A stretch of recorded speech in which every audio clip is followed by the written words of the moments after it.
name is Tim Lynch. I am your host today of Legal Lines. Legal Lines is brought to you live third Wednesday of every month by the Massachusetts LGBTQ Bar Association. We have a very exciting program today. Our guest today is Carmen Oritz, U.S. Attorney for the District of Massachusetts. Ms. Ortiz is the first woman and first Hispanic appointed to the to be U.S. Attorney for Massachusetts. Carmen, welcome to our program. Thank you, Tim. It's a pleasure to be here. Well, why don't you tell us a little bit about yourself?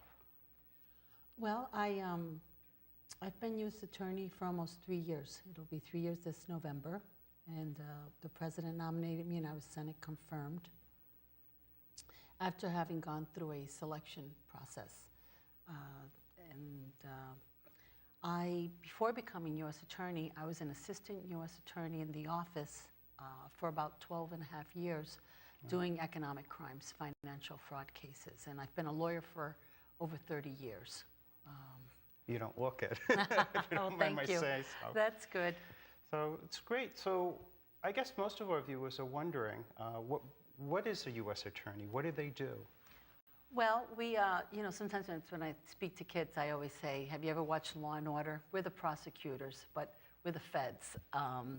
I'm the Chief Law Enforcement Officer in Massachusetts. We investigate and we prosecute federal criminal offenses, but we also represent the United States in federal civil matters. We bring actions on behalf of the United States government, and we also defend the United States government when it is sued. We investigate and prosecute a whole host of different crimes, covering national security terrorism type offenses, public corruption, white-collar financial crimes, civil rights. We also do a lot of cases involving gun and gang violence in our office. And so we do the investigations and prosecutions on the federal level, but we also work closely with district attorneys' offices, which represent the different counties in Massachusetts, and we also work with the state Massachusetts Attorney General's office as well. Wow, so that's quite a wide variety of things you do. How big is the office? The office, it's over 200 or close to 250 employees, of which approximately 120 are lawyers. Our main office is in Boston, and we also have an office in Worcester, and we have a Springfield branch as well. We are a branch office. The United States Attorney's Office is part of the Department of Justice. Okay. My boss is the United States Attorney General, Eric Holder, and there are 93 United States Attorney's offices throughout the country. In some states, there are 3, 4 United States attorneys. Here in Massachusetts, there's one, and that's me. Well, that's great. So Eric Holder's your boss? Yes. That's wonderful. Do you speak to him often? I see him pretty much almost every 6 weeks or so, because I'm also a member, in terms of my role as United States Attorney, I'm also the member of the Attorney General's Advisory Committee. He has a committee of advisors, which is about 14 to 16 United States attorneys from around the country. And we meet in the Department of Justice every 4 to 6 weeks or so to discuss and consider different issues of importance to the United States community, as well as to different issues that we work on with the Department of Justice as well. And we advise him and provide him with certain key issues of concern on behalf of the U.S. attorneys community. So we do get to see him. I'm very fortunate to get to see him a little bit more often than some of my colleagues. Wow, it sounds that's very important and critical. So you do you help advise him on critical issues pertaining to the Department of Justice. Department of Justice and what's of interest and concern to United States attorneys throughout the country. And different districts have different needs and different priorities, because it really depends very much on where you're positioned throughout the United States. And when we segue into Massachusetts, what would be the priorities here? Well, our priorities, first and foremost, it's combating terrorism and making sure that we're doing everything we can to enhance our national security efforts. And then we also prioritize our efforts in white-collar crime, financial crimes, securities fraud, healthcare fraud, public corruption is a priority here in the district, as well as civil rights is one area that I've really focused on and identified in my administration. And also we focus tremendously on gun and gang violence and youth violence prevention efforts. Wow. Youth violence prevention, is that related to bullying or is that something else? Youth violence focuses more greatly on violence that may occur in certain cities, in certain communities, where you have gangs, where there's a bit more of drug trafficking, gun violence, gun trafficking as well, and we try to identify impact players. I mean, we've learned that typically in certain parts, it's a small number of violent offenders that are committing the greater part of the violence and the crime in a community. And so we work closely with local police departments and with state police and other federal agencies to try to identify where the violence is occurring, who's committing it, to do investigations, to try to weed that out. And then we work closely to try to support cities' measures in terms of preventing and intervening in crimes. Oh, that's great. Now, civil rights, that's a pretty broad subject. Could you break that down for us? Sure. Well, civil rights, when I became U.S. Attorney, I really wanted to focus on civil rights enforcement and outreach efforts, as well as try to invigorate the kind of cases that we could do for our office. So I wanted to really prioritize that particular area. So I set up the Civil Rights Enforcement Team in my office, which consists of about 11 lawyers, some of which are from the criminal division and some from the civil division, because we really wanted to enhance investigations and prosecutions of criminal civil rights violations, but also wanted to expand our efforts of civil rights violations. On the criminal end, we've tried to focus on hate crimes, as well as violations of color of law. That's when you have excessive force being utilized by individuals in positions of authority, like police officers or correctional officers. And also human trafficking is another area that we have focused upon. On the civil part of it, we have tried to do outreach and focused on discrimination in housing, in lending, also tried to enhance our efforts in the American with Disability Act's violations, and also tried to deal with any discrimination in employment. So we've done a number of training seminars with the FBI and with local police departments, collaborated with district attorney's offices as well as the Massachusetts Attorney General's office to try to put our efforts together to try to outreach to different agencies and non-governmental agencies and affected communities to let them know this is important to us. If you have certain incidents that have occurred, if you have a complaint, bring them to our attention. That's great. You've been watching Legal Lines. Legal Lines is brought to you by the Massachusetts LGBTQ Bar Association. This is a live call-in show, and our guest today is Carmen Oritz. The number here is 617-708-3290. Again, 617-708-3290. Now, you touched upon hate crimes, and I know for the gay, lesbian, transgender community, it's very important.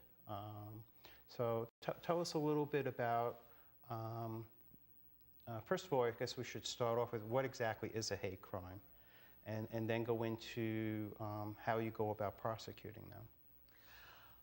Well, the hate crimes, with the more recent statute that recently passed in 2009, the Matthew Shepard James Byrd Act, expanded the individuals that would be covered against hate crimes. And so now any crimes that are motivated not just solely by race or color or national origin or religion, but also on the basis of gender, transgender, sexual preference, and disability, that will be covered by the Matthew Shepard James Byrd Act. And there are two things, or three key elements to a hate crime. One is that what is the basis, the motivation for the crime? If the crime is motivated by a person's bias against another individual's gender or sexual preference, if they're gay or lesbian, or if they're transgender, and they commit an assault against that person where they cause bodily injury, so you have to have an impact, or there's an attempt to cause bodily injury by use of a dangerous weapon, then that is a hate crime. Okay. And how do you go about proving intent? Well, that's always difficult, and I think that you first start by, you conduct an investigation by interviewing, the individual that's been impacted by the crime, you talk to the victim of a hate crime. You try to find out what the circumstances were. Was there a relationship between the parties? What led to the assault or the attempted assault? What was said? Has there been any kind of prior remarks, intimidation? Was there any comments? Has there been any history of bias between the parties or by the alleged offender?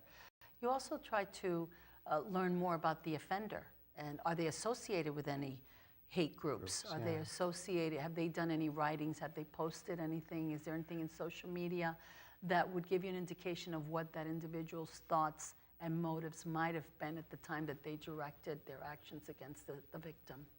And if it's a hate crime, so if it's an assault, somebody punches somebody, there's one punishment that they get, but the punishment is enhanced if it's proved that it's a hate crime. Is that correct? It can be. If you prosecute someone under the Shepard-Byrd Act, you can, maximum penalty is 10 years, but it really can be enhanced based on the severity of what occurred to the victim.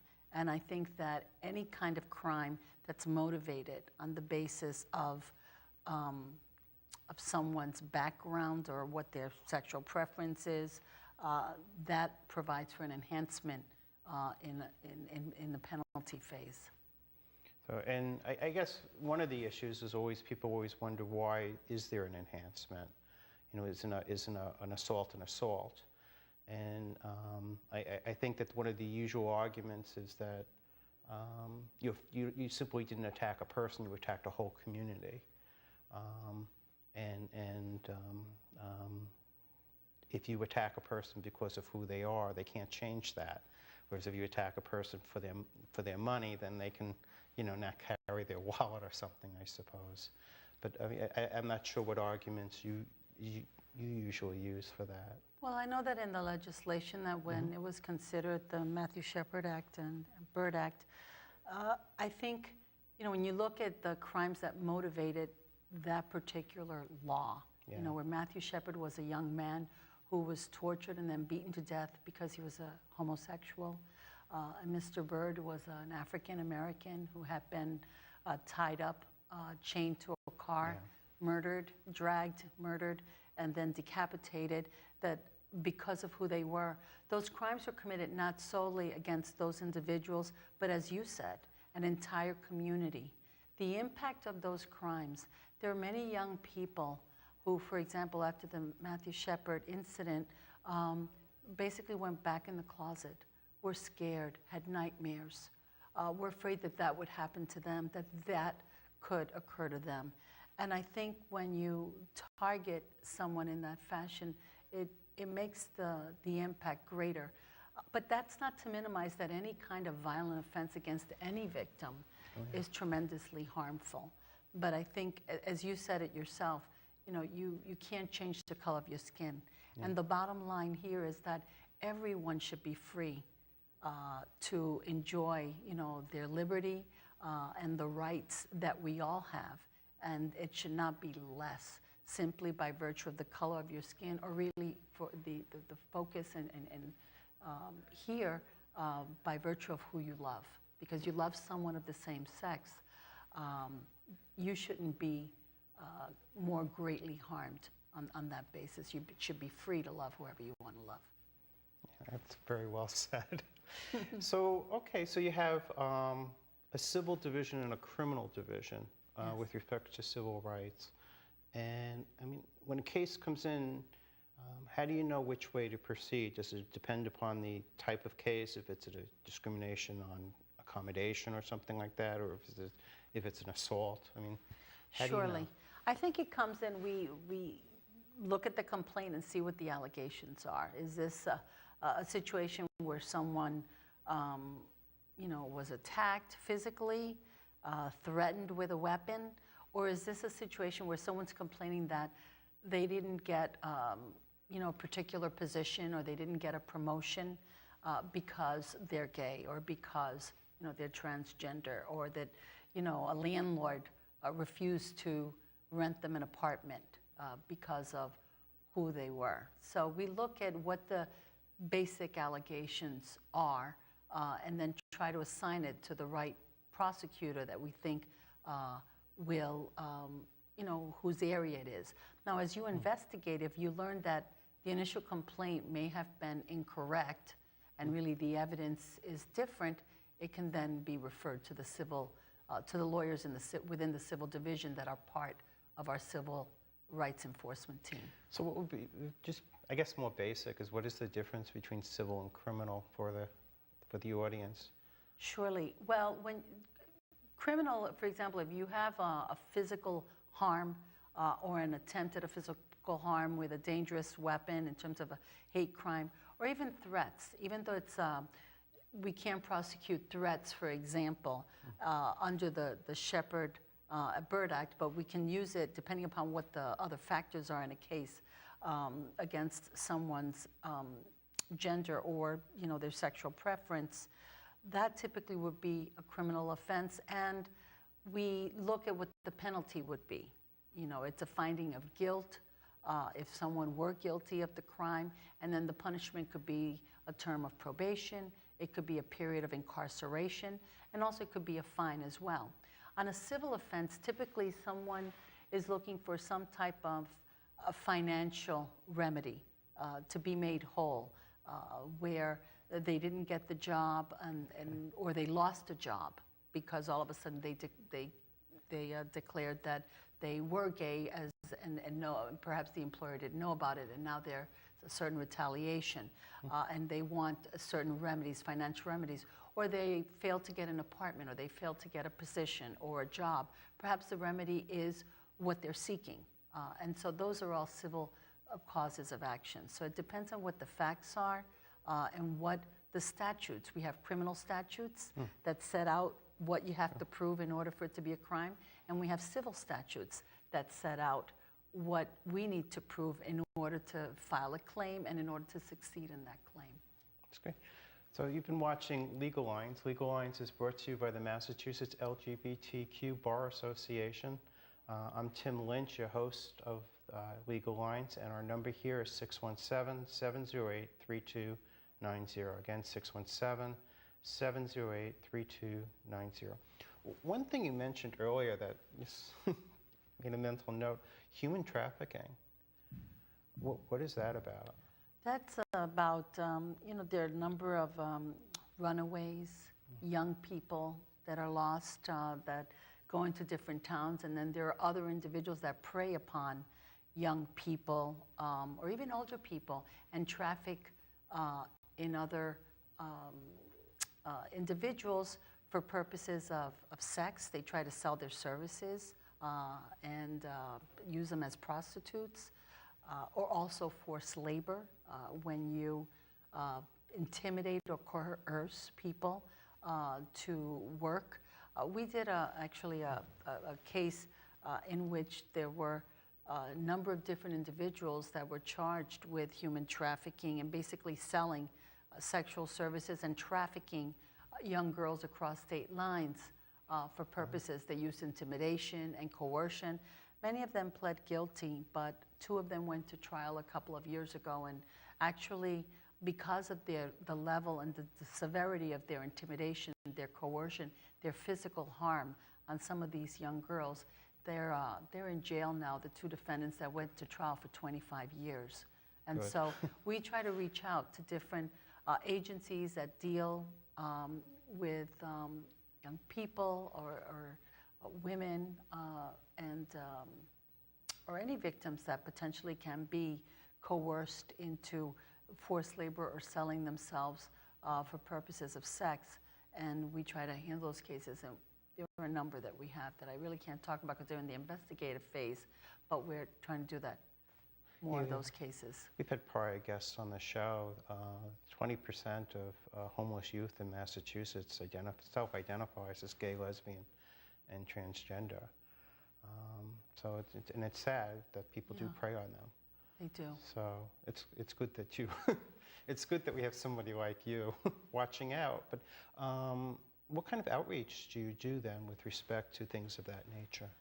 We've done in coordination with the FBI and other law enforcement partners, we've done a number of civil rights trainings.